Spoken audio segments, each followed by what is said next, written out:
मेरा नाम सनम है और मेरी उम्र 20 साल है। आज जब मुझे पता चला कि मैं माँ बनने वाली हूँ, तो मैं अपने आशिक के पास गई कि वो मुझे ना छोड़े। वो अपने घर पर अकेला था। मैं जब उसे बताने लगी तो उसने मुझे फिर से जकड़ लिया। जब मैं कहा कि मुझे ना छोड़ना, तो उसने मेरे मुंह पर थप्पड़ दे मारा। दीवानगी किस नंबर 14। रजा के जाने के बाद सनम घुटनों में सर्दियां रोती रही। रजा से मोहब्बत हो चुकी थी, लेकिन वो जिद्दी थी और इस बात को मानने से इनकार कर रही थी। कुछ समझ नहीं आ रहा था कि क्या करे और क्या ना करे।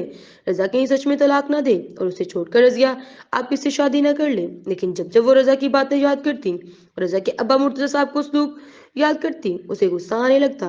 कैसे उन लोगों ने उसके किरदार पर उंगली उठाई थी और कैसे उसके आगाजान पर इल्जाम तराशी की थी। लेकिन सनम जानती थी कि रजा के बगैर वो गुजारा कर लेगी, क्योंकि अब वो माँ बनने वाली थी और उसे डर था कि कहीं रजा उससे उसका बच्चा न छीन ले जाए। और रजा की अब्बा तो उसके जान के दुश्मन बने थे, लेकिन कभी रजा ऐसा नहीं करता। और सनम जानती थी कि लेकिन अब दिल के हाथों मजबूर थी। और सनम यही सब सोचते सोचते न जाने कब नींद की गहराई में पहुंच गई। और जब आंख खुली तो अनाया उसके सराहने बैठी थी। खुदारा तुम्हें होश आ गया, अनाया ने कहा। तो सनम ने अपने बेड के चारों तरफ देखा, जहां घर के सभी लोग खड़े थे। मुझे क्या हुआ था? सनम ने अरसम और सारता बेगम की जानब देखते हुए पूछा। बुखार, सख्त बुखार चढ़ा था तुम्हें, आज 2 दिन बाद तुम्हें होश आया है, अरसम ने कहा। तो सनम मुस्कुराकर सर को छूकर बोलने लगी, जो सर्द हो रहा था, लेकिन मेरी पेशानी तो सर्द हो रही है, सनम ने कहा। तो अनाया हंस दी और कमरे से निकल गई। अच्छा ठीक है, तुम बस आराम करो, मैं शुक्राने की नमाज पढ़ आऊं। तुम्हें होश आ गया? सादा बेगम भी उठकर चलती बनी। सच सच बताना, मेरे माइयों वाले दिन रजा तुमसे मिला था? और अरसम की सख्ती से कहने पर सनम हाँ में गर्दन हिला गई। क्या कह रहा था? अरसम ने दूसरा सवाल दागा। तो सनम ने कहा, कुछ नहीं, यही कि वो मुझे तलाक दे देंगे। सनम ने गीली सांस अंदर खींची और अपने आंसू छुपाने लगी। ठीक है, हम भी यही चाहते हैं और अच्छा है, वरना मैं कोर्ट जाता। तलाक तो हर हाल में होकर रहेगा, असम मजबूत लहजे में बोला और कमरे से चला गया। सनम तो असम की बात सुन और ज्यादा तकलीफ में पहुंच गई। मुझे शायद अब एक बार खुलकर रजा से बात करनी चाहिए। रजा इतने भी बुरे नहीं है जितना मैं सोच रही हूँ। वो मुझे समझेंगे जरूर। सनम खुद में बुड़बुड़ाती ही उठ गई और कर्टन हटाकर सूरज को गुरूब होता देखने लगी। रजा अपने कमरे में बैठा चाय पी रहा था और अखबार पढ़ रहा था। तभी कमरे में रजिया आई और सीधा उसके करीब जाकर बैठ गई। हेलो, क्या कर रही हो यार? तुम मुझसे नाराज हो क्या? रजिया उसका बाजू थाम कर बोली। तो रजा ने उसे परे झटक दिया। अपनी हद में रहो। रजा को यूं बेहयाई पसंद ना आई। अच्छा, लेकिन अब तो हमारी शादी होने वाली है, रजिया उसकी तरफ झुककर बोली। तो उसका दुपट्टा से बेनियाज डीप गला अपनी रानाइच लुकाने लगा, जिस पर रजा ने एक जोरदार थप्पड़ उसके मुंह पर जड़ दिया। बेशर्मी की भी हद होती है। तुम जैसी लड़की ही अपनी इज्जत अपने हाथों से गंवाती हो और बाद में मर्द पर इल्जाम लगाती हो। लेकिन मैं रजा हूँ, जो जानता हूँ कि हर लड़की उसके लिए गैर महरम और सिवाय मेरी बीवी के। और हाँ, आइंदा मेरे सामने अपना ये मनहूस चेहरा ना लाना, वरना बहुत बड़ा हश्र करूंगा। रजिया उठी और रजा का कॉलर दोनों मुट्ठियों में जकड़कर उसके करीब होकर बोली, जो भी कर लो रजा सुल्तान, तुम सिर्फ मेरा हक है। और तुम्हें तो दो दुपट्टे वाली ओर से झुकाकर तुमसे डरने वाली लड़की पसंद है, जो कि सनम थी। पर अफसोस, उसे मैंने तुम्हारी जिंदगी से निकाल फेंका है और तुम अब सिर्फ मेरे हो। और तुम्हें तो मैं हासिल करके रहूंगी। रजिया उसके और करीब होती उससे पहले ही रजा ने उसका बाजू खींचकर अपने कमरे से बाहर निकाल दिया। आइंदा मेरे कमरे में मत आना। और हाँ, तुम मैं और मेरी सनम बहुत फर्क है। और एक पाक दामन गैरतमंद औरत है और जानती है कि मर्दों को कितने फासले में रखना है। तुम्हारी तरह नहीं है, जो बेधड़क किसी भी मर्द के कमरे में घुस जाए और अपनी घटिया अदाओं से अपनी तरफ रागब कर। समझ? रजिया ने उसके मुंह के सामने ही दरवाजा बंद कर दिया और रजिया अंदर तक खोल कर रह गई। जो भी करना है कर लो, बस कुछ और दिन, फिर तुम पूरी तरह मेरे हो गए और शादी के बाद तुम पर मेरी हुक्मरानी होगी। रजिया सोचती हुई वहां से चली गई। सनम गार्डन में टहल रही थी और अब उसका पेट धीरे धीरे बाहर आते जा रहा था। वो शाल को अच्छे तरीके से खुद को ढांपने टहल रही थी। तभी पोश में रजा की व्हाइट मर्सिडीज आकर रुकी। तो सनम बरामदा के आगे इस तरफ मुड़ी और एक स्टोन के आड़े लेकर छुप गई। रजा अकेला नहीं था, साथ में जरनूर बेगम और मुर्तजा साहब भी थे। सनम छुपकर उन लोगों को दाखिली दरवाजे से अंदर जानब देख चुकी थी। देखने लगी, और ये लोग जरूर सगन के मेहंदी लेकर आए होंगे। पता नहीं क्यों आए ए दिन यहाँ के चक्कर लगाते रहते हैं। सनम सोचने लगी और वक्त देखने लगी। शाम हो चुकी थी, अंधेरा फैल रहा था और इसे याद आया कि अगर साजिदा बेगम को पता भी चला कि वो शाम के बाद बाहर घूम रही थी तो उसकी अच्छी खासी क्लास लग जाती। सनम दबे पांव पिछली सीढ़ियों से ऊपर की तरफ भाग रही थी कि किसी ने इसकी नाजुक कलाई पकड़कर उसे अपनी तरफ खींचा।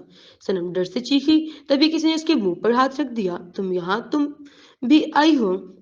सनम गुल को देखकर बोली तो गुल ने उसे सर्द निगाहों से देखा और एक चिपती नजर से उसके भराए हुए वजूद पर डाली। सनम ने अपना शाल टान कर पेट को ढांक लिया। क्या बात है सनम, कुछ छुपा रही हो? गुल की आवाज से खाई इससे आती महसूस हुई। नहीं, मैं क्यों छुपाऊंगी, तुम अपना बताओ, तुम कैसी हो? सनम ने जवाब का रद्द कर कहा, तुम पेट से हो, प्लीज अपने भाई रजा को मत बताना, वरना वरना क्या तुम जानती हो रजा भाई की हालत कितनी खराब है? वो आजकल बहुत बदल गए हैं और तुम्हें बहुत याद करते हैं, सोते उठते बैठते खाते पीते हर वक्त। अब आजकल मैं रजा भाई के घर पर हूँ तो पता चला कि तुम मेरी भाभी हो। मतलब यार, तुम लोगों ने शादी कब की और तुम प्रेग्नेंट हो? और फिर ऐसा क्या हो गया जो तुम और भाई अलहदा हो गए?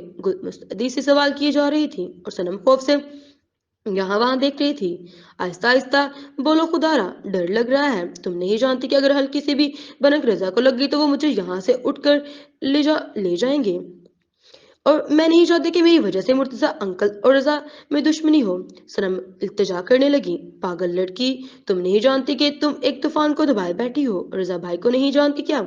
वो झूठ फरेब और धोखा कभी बर्दाश्त नहीं करते। और कब तक ये बात छुपा कर रखोगे? माशाल्लाह से तुम्हारा हुलिया बता रहा है कि तुम पेट से हो और ये भरा हुआ वजूद उसके कहाँ छुपाओगी? हो सके तो जल्द से जल्द भाई को सब बता दो, वरना अच्छा नहीं होगा। मैं तुम्हें पहले ही आगाह कर देती हूँ, रजा भाई अगर मोहब्बत में झुक सकते हैं तो गुस्से में भी झुका भी सकते हैं। पता नहीं तुम्हारा क्या होगा। गुल ने कहा तो सनम और ज्यादा डर गई और याद करने लगी कि जब रजा गुस्सा होते थे तो क्या से क्या कर लेते थे। गुल बोलकर वहां से चली गई और सनम सोचने लगी और उसे एक बार रजा से मिलकर बात करनी चाहिए। और सनम एक बार रजा से मिलना भी चाहती थी ताकि उसे करीब से देख कर सके। सनम कमरे में जाकर सोचने लगी और गुल को कॉल किया और बात करने लगी।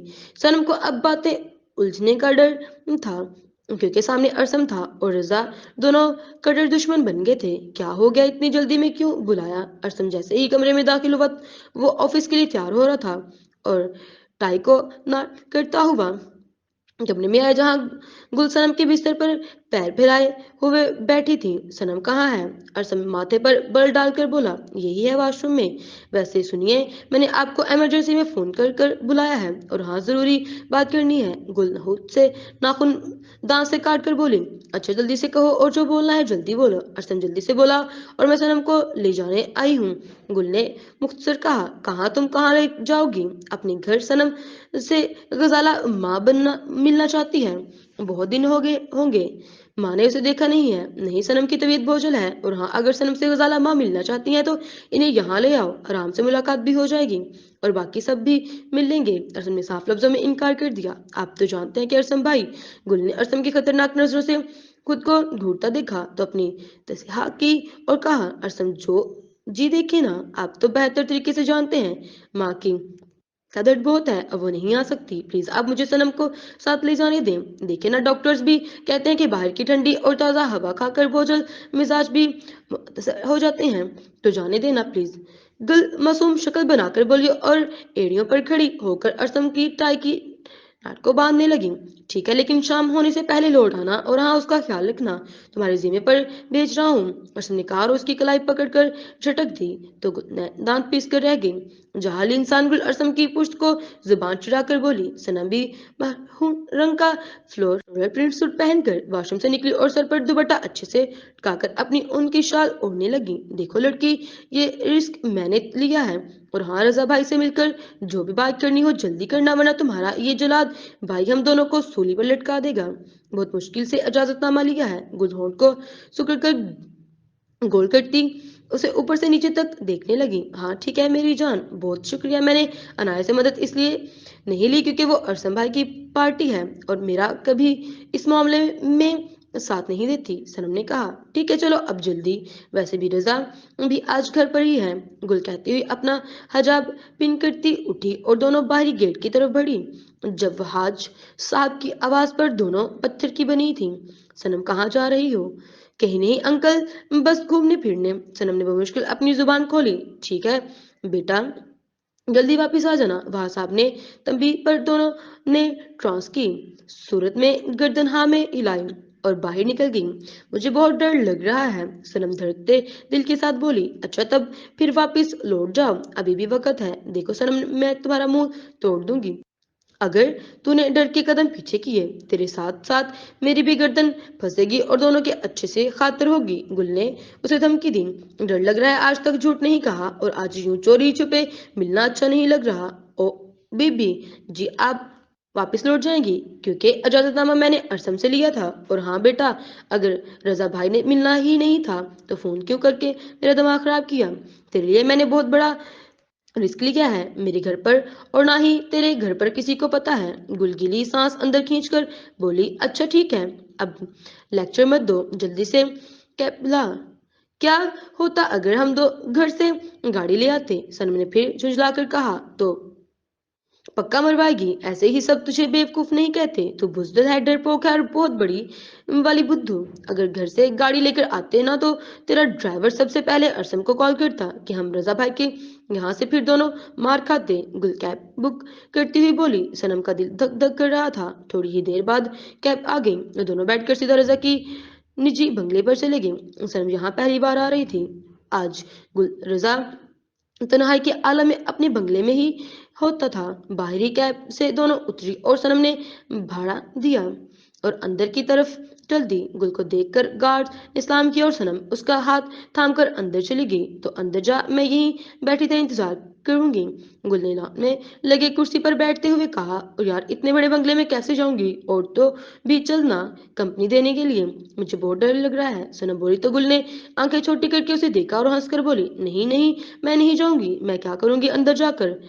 ہسبینڈ وائف کا رومانس خراب ہو جائے گا، تم جاؤ مزے کرو۔ سنم اس کے سر پر چت مار کر اور موٹی سی گالی دے کر خود ہی اپنا پرس سنبھالتے ہوئے اندر کی طرف چلے گئے۔ یہ تو ایسے ڈر رہی ہے جیسے رضا بھائی مار کر بھگا دیں گے یا اسے کچا ہی کھا جائیں گے، گل اسے جاتا دیکھ بولی اور موبائل آن کر گیمز لگا کر کھیلنے لگی۔ سنم ڈرتے ڈرتے اندر آ گئی اور رضا کی بات یاد کر اور زیادہ سہم گئی۔ میں اب تمہارے پیچھے نہیں آؤں گا، اب تم خود چل کر میرے پاس آؤ گی۔ رضا کی بات یاد کر کے وہ اندر گئی تو اندر کوئی نہیں تھا، چاروں طرف سناٹا پسرا ہوا تھا اور جب وہ وہاں حال سے گزری تب اسے احساس ہوا کہ اسے اتنے ٹھنڈ میں بھی اے سی آن ہے۔ سنم کو کوئی بھی ملازم تک نہ دکھا تو سنم نے سکون کا سانس لیا اور سوچا اچھا ہے، چلو اگر رضا اس کی بےزتی کر بھی گی تو کوئی چشم دید گواہ نہ ہوگا۔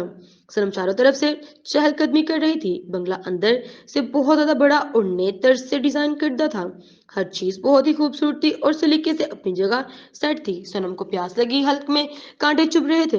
اس نے سوچا کہ کچن سے پہلے ایک گلاس ٹھنڈا پانی پی لے تاکہ مزاج میں بشاشت آ جائے، پھر وہ رضا کا کمرہ ڈھونڈ لے گی اور بات کر لے گی۔ جیسے ہی سنم کچن کی طرف بڑھی وہ وہیں رک گئی کیونکہ اوپن کچن تھا اور سامنے ہی رضا آٹا گوندھ رہا تھا، مانو کہ جیسے کوئی جنگ کر رہا ہو۔ پورا کچن گندا ہو رہا تھا اور رضا کے کپڑے اور ہاتھ بھی پورے آٹے میں سنے ہوئے تھے۔ تو سنم جو اس وقت سے ڈری سہمی تھی، برخاستہ اس کا کہکا پورے بنگلے میں گونجا تھا۔ رضا نے چہرہ اوپر کیا اور سامنے دیکھا تو کوئی نہیں تھا۔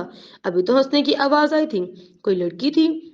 رضا نے سنک میں لگے نلکے کو کھولا اور ہاتھ دھونے لگا۔ رضا نے کبھی بھی سنم کو ہنستے ہوئے نہیں سنا تھا، اس لیے وہ اس کی ہنسی پہچان نہ پایا۔ سنم صوفے کے نیچے بیٹھ گئی تھی اور خود کو برا بھلا کہنے لگی۔ اف، کیا ضرورت تھی تجھے ہنسنے کی؟ دماغ خراب ہو گیا ہے شاید تیرا، اگر رضا نے پکڑ لیا تو کہیں چور سمجھ کر تھپڑ نہ مار دے۔ سنم دل ہی دل میں سوچتی اپنے سر پر ہاتھ مار کر سوچنے لگی اب رضا کا سامنا کیسے کرے۔ سنم نے صوفے کے کنارے سے جھانک کر دیکھا تو رضا اب کچن میں نہیں تھا۔ سنم اٹھی اور لڑکھڑاتے قدموں سے کچن کی طرف بڑھی اور جیسے ہی رک میں پڑے گلاس اٹھایا، پورا کچن ایک زوردار تھپڑ کی آواز سے جھنجھنا اٹھا۔ سنم نے اتنے زور کا تھپڑ کھایا تو ہوش کھو بیٹھی اور گر پڑی، لیکن رضا جو چور سمجھ کر سنم پر ہاتھ اٹھا بیٹھا تھا اور وہ سنم کو دونوں بازوں میں قید کر گیا۔ یہ پاگل لڑکی یہاں کیسے؟ رضا اسے گود میں اٹھا کر ہاتھ میں لے آیا اور صوفے پر इख्तियार से लिटा दिया। किचन से पानी भरा ग्लास ले आया, उसके मुंह पर चंद कतरे डालकर सनम बौखला कर उठ गई और आंखों को मल कर सामने देखने लगी। गाल पर 5 उंगलियां के निशान लाल निशान बन गए थे। तुम यहाँ क्या कर रही हो और अंदर कैसे आई और किसकी इजाजत से यहाँ आई हो? अकेले आई हो और चोरी छुपे मेरे किचन में क्या कर रही थी? जवाब दो। रजा का वही सख्त पथरीला लहजा सुन सनम का कलेजा कांप गया और वो जो भी कहने आई थी सब भूल गई और यहाँ से भागने का सोचने लगी। बहरी हो गई हो? मैं कुछ पूछ रहा हूँ, सुनाई नहीं दे रहा। रजा की धार पर सनम उछल कर रह गई और अपना पर्स सर पर उठाकर कंधा पर जमा कर बोली, गलती से आ गई थी, भूल गई थी, अब आइंदा नहीं आऊंगी, चलती हूँ मैं। सनम ने सोचा कि कुछ देर और रही तो वहीं बेहोश हो जाएगी। रजा ने उसे बाजों से खींच लिया और वापिस से धक्का देकर सोफे पर बिठा दिया। रजा जानता था कि वो सनम है जिसकी उल्टी खोपड़ी कभी भी घूम सकती थी और अगर वो गुस्से में चीखता चिल्लाता या जाने का कह भी देता तो सनम बगैर किसी चूचरा और तुर्क के वहां से चली जाती। और वो ढीठ नहीं थी और उसे अपनी इज्जत नफ्स बहुत प्यारी थी और ऊपर से वो रजा से बहुत डरती थी। मैं जा रही हूँ, वो गलती हो गई, जाने दे मुझे। रजा सनम उंगलियों को बाह उलझाए हुए बोली, लेकिन यहाँ आई कैसे और किसके लिए आई थी? बताओ रजा। उसका चेहरा बगौर देखने लगा जहां हवाइयां उड़ी हुई थी और रंग फक हो गया था। वो कुछ बात करनी थी, जरूरी बात करनी थी, आपसे इसलिए आई थी। सनम यहाँ वहां देखकर बोली, करो, मैं मुझे कुछ कहना था। गलती होगी, प्लीज मुझे जाने दे। सनम यकबक उठकर भागी तो रजा ने इस बार उसका बाजू पकड़कर खुद के करीब किया और एकदम उसकी इत्तज़ारी कफियत को भांपने हुए उसे जोर से अपने सीने से लगा गया तो सनम भी बच्चों की तरह अपनी बाहें फैलाकर उसके सीने में मुंह छुपाकर रो पड़ी। पता नहीं कब से वो अपने अंदर के एक तूफान को दबाए बैठी थी। सनम के गरम गरम आंसू रजा की शर्ट को गीला कर रहे थे। रजा बिना कुछ बोले स्पाट चेहरा से उसके बालों में हाथ फेर रहा था और उसे तसल्ली दे रहा था, चुप हो जा, बहुत हो गया, गलती हो गई मुझसे, भूल से तुम पर हाथ उठा दिया, मुझे लगा कि कोई चोर घर में घुस गया है। रजा को कहाँ पसंद था सनम यूं सिसकियां लेकर रोए। सनम ने आंसू पूछे रजा की तरफ देखकर बोली, मुझे माफ कर दीजिए, आइंदा से कभी यूं बिन बताए नहीं आऊंगी, आपको डिस्टर्ब कर दिया, पागलों जैसी बात मत करो, सॉरी जान, मैं शर्मिंदा हूँ, मुझे तुम पर हाथ नहीं उठाना चाहिए था और ना ही तुमसे बदसलूकी करनी चाहिए थी। सनम मेरी तरफ देखी, मेरी जिंदगी। सनम। रजा ने सख्ती से उसका चेहरा अपनी तरफ मुड़ा और उसके आंसू अपनी हथेली की पुष्ट से साफ करके उसके माथे पर बोसा दिया। रजा प्लीज आप मुझे तलाक ना दें, चाहे आप रजिया आप इससे शादी क्यों ना कर ले, लेकिन मुझे प्लीज तलाक ना दीजिएगा। आपको जितनी शादी करनी है शौक से कर लीजिए, लेकिन मुझे मत छोड़िएगा, मैं तलाक बार संभाल नहीं पाऊंगी। सनम ने रजा के सामने दोनों हाथ जोड़कर बोली। रजा को कुछ महीनों पहले वाली सनम याद आई जो बगावत पर तुली थी। मैं किस रिश्ते को नहीं मानती और आप मुझे तलाक दे दें, आपने जबरदस्ती मुझसे शादी की है। और जरा ने अपने सामने खड़ी हाथ जोड़कर खड़ी सनम को देखा तो उसके दोनों को थाम लिया, अपने हाथों से लगाया और सनम को अपने करीब कर कर खींचा। कहा, बस तुमने कह दिया तो तुम्हारा रजा तुम्हें तलाक क्या किसी और लड़की की तरफ निगाह भी नहीं करेगा, क्योंकि आज मेरी जान खुद चलकर मेरे पास अपने दिल का हाल बयान करने आई है। रजा ने कहा तो सनम ने बेएतबारी से रजा को देखा जो मोहब्बत भरी निगाहों से देख रहा था। ऐसा क्या किया देख रही हो? तुम्हें सच में लगा मैं इतनी जल्दी पीछे हटने वाला हूँ? मैं हरगिज नहीं, मैं सिर्फ तुम्हारे मामले में नरम पड़ा था, वरना बाकी मैं वही रजा हूँ। रजा ने उसकी अनारी गालों में लब रखे और उसके कमर को इर्द गिर्द हाथ बांधे तो चौंका और रुक सा गया। तुम बहुत सेहतमंद हो गई हो, रजा ने सनम का भरा हुआ वजूद देख शक से कहा तो सनम शर्म से पलके झुका गई। सनम ने रजा के बाजू पर उंगली फेरते हुए कहा, वक्त आने पर आपको एक तोहफा दूंगी। सनम बोलकर रजा के बाजू पर लब रखती उसे चूम गई। अच्छा, रजा को यकीन नहीं हो रहा था कि वो लड़की सनम है, क्योंकि सनम ने तो रजा की शक्ल तक नहीं देखना गवारा नहीं करती थी। रजा ने उससे अपने इशारों से पकड़कर अपने सामने किया और उसका शर्म से चेहरा देख मजीद उसके करीब हो गया। आई लव यू, रजा ने उसे पीछे से बाहों में जकड़ कर कहा तो सनम भी शर्मीले लहजे में बोली थी, आई लव यू टू। सनम ने जैसे ही कहा रजा ने सारी दुनिया फरामोश करके सनम की गर्दन पर झुका और उसकी रग को चूम लिया। सनम चककर उसकी कैद से आजाद हो गई। जी मैं अब चलती हूँ, अभी नहीं आई थी, जरूर अपनी मर्जी से, लेकिन जाऊंगी अब जब मैं चाहूंगा। रजा उसके शाने पर ढोल कर बोला, नहीं अभी फिलहाल के लिए जाने दें, और बाकी सब इंतजार करते होंगे। सलमा में मजबूरी बताई तो रजा ने उससे अपनी बाहों में उठा लिया तो कहा, वैसे हाँ, ऐसा क्या कहा रही है जो तुम्हारा वजन बढ़ गया है? सनम मोटी हो गई, रजा हंसकर बोला और उसे उठाकर अपने कमरे में ले गया। बहुत सनम का दीदार यार नसीब हुआ है, आज खुलकर बातें करेंगे। ऊपर से आज तुम इजहार मोहब्बत का सरापा भी बनकर आई हो। कौन खुद को बहकने से रोके? रजा ने कहा तो सनम अपनी नाजुक हालत को याद करके सोचने लगी। अब रजा से क्या कहे? वो राह रास्त ये नहीं कह सकती थी कि वो पेट से है, क्योंकि उसकी फितरती शर्म हो या आड़े आती थी। और रजा समझने से कासर था। रजा मुझे भूख लगी है। सनम ने रजा के कानों में हल्के से सरगोशी की तो रजा शौकपन से बाहर आया और सनम की तरफ देखा, जो भूखी प्यासी देख रही थी। ओह सॉरी, तुम शायद इसलिए किचन में भी गई थी। आओ मैं तुम्हारे लिए कुछ बना देता हूँ।